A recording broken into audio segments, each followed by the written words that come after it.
22 million black victims of Americanism are waking up, and they're gaining a new political consciousness, becoming politically mature. And as they develop this political maturity, they're able to see the recent trends in these political elections. They see that the whites are so evenly divided that every time they vote, the race is so close they have to go back and count the votes all over again. And which means that any block, any minority that has a block of votes that stick together is in a strategic position. Either way you go, that's who gets it. You're in a position to determine who go to the White House and who stay in the doghouse. You're the one who has that power. You can keep Johnson in Washington, D.C., or you can send him back to his Texas cotton patch.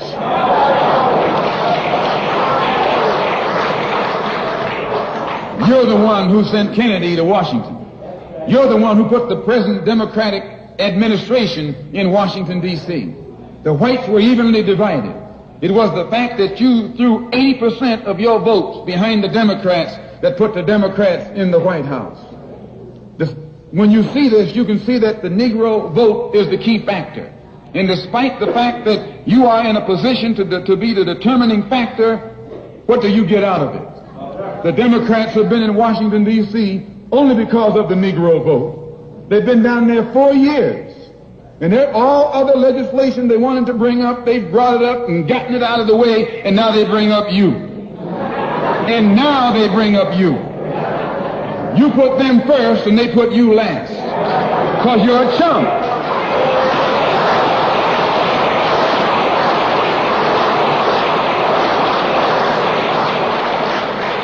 A political chump. In Washington, D.C., in the House of Representatives, there are 257 who are Democrats. Only 177 are Republicans. In the Senate, there are 67 Democrats. Only 33 are Republicans. The party that you backed controls 2/3 of the House of Representatives and the Senate, and still they can't keep their promise to you because you're a chump.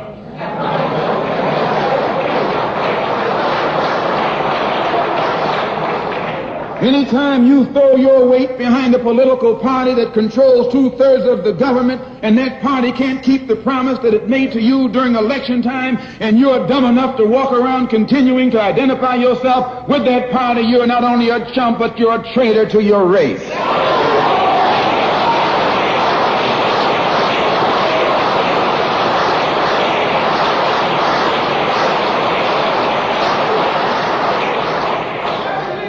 And what kind of alibi do they come up with? They try and pass the buck to the Dixiecrats. Now, back during the days when you were blind, deaf, and dumb, ignorant, politically immature, naturally you went along with that. But today, as your eyes come open and you develop political maturity, you're able to see and think for yourself. And you can see that a Dixiecrat is nothing but a Democrat in disguise. You look at the structure of the government that controls this country. It's controlled by 16 senatorial committees and 20 congressional committees. Of the 16 senatorial committees that run the government, 10 of them are in the hands of Southern segregationists. Of the 20 congressional committees that run the government, 12 of them are in the hands of Southern segregationists. And they're going to tell you and me that the South lost the war.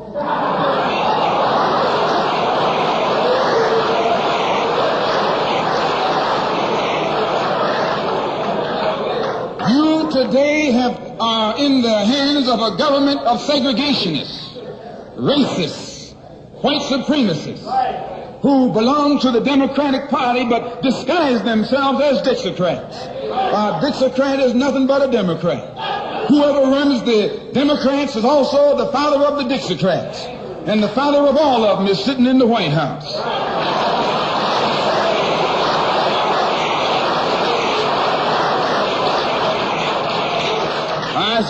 I say it again. You got a president who's nothing but a Southern segregationist.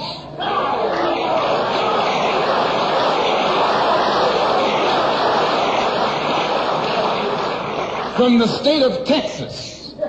They'll lynch you in Texas as quick as they'll lynch you in Mississippi. Only in Texas, they lynch you with a Texas accent. In Mississippi, they lynch you with a Mississippi accent. And the first thing the cracker does when he comes in power, he takes all the Negro leaders and invites them for coffee to show that he's all right. And those Uncle Toms can't pass up the coffee.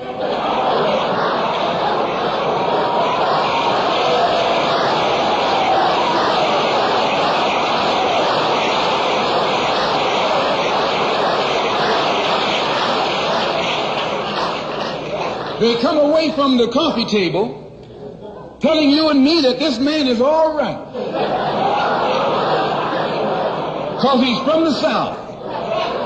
And since he's from the South, he can deal with the South.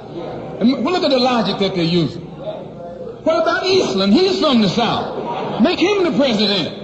If Johnson is a good man because he's from Texas, and being from Texas will enable him to deal with the South, Eastland can deal with the South better than Johnson. When you destroy the power of the Dixiecrat, you're destroying the power of the Democratic Party. So how in the world can the Democratic Party in the South actually side with you in sincerity when all of its power is based in the South? These Northern Democrats are in cahoots with the Southern Democrats.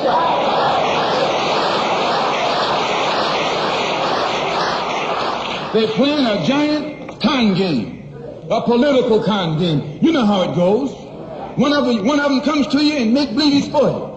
And he's in cahoots with the other one that's not for you. Why? Because neither one of them is for you. But they got to make you go with one of them or the other. So this is a con game. And this is what they've been doing with you and me all these years. First thing Johnson got off the plane when he became president, he asked, "Where's Dickie?" You know who Dickie is? Dickie is old Southern cracker Richard Russell. Look here. Yes. Lyndon B. Johnson's best friend is the one who is ahead, who's heading the forces that are filibustering civil rights legislation. You tell me, how in the hell is he going to be Johnson's best friend?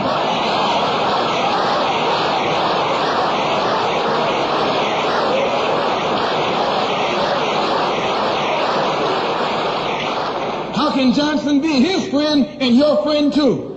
No, that man is too tricky. Especially if his friend is still old Dickie.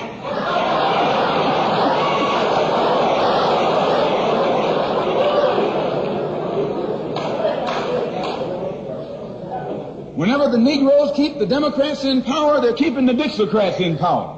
This is true. A vote for a Democrat is nothing but a vote for a Dixiecrat. I know you don't like me saying that, but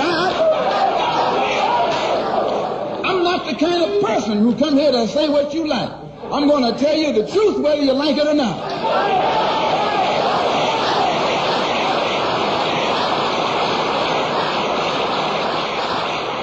Up here in the North, you have the same thing. The Democratic Party don't do it. They don't do it that way. They got a thing that they call gerrymandering. They maneuver you out of power. Even though you can vote, they fix it so you're voting for nobody. They got you going and coming. In the South, they're outright political wolves.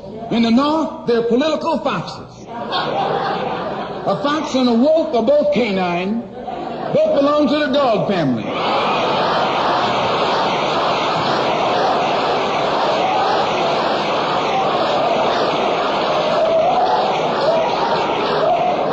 Now, you take your choice. You're going to choose a northern dog or a southern dog. Because either dog you choose, I guarantee you, you'll still be in the doghouse. I read Genesis. Cain was marked. Therefore, I believe in white supremacy. I believe in white supremacy.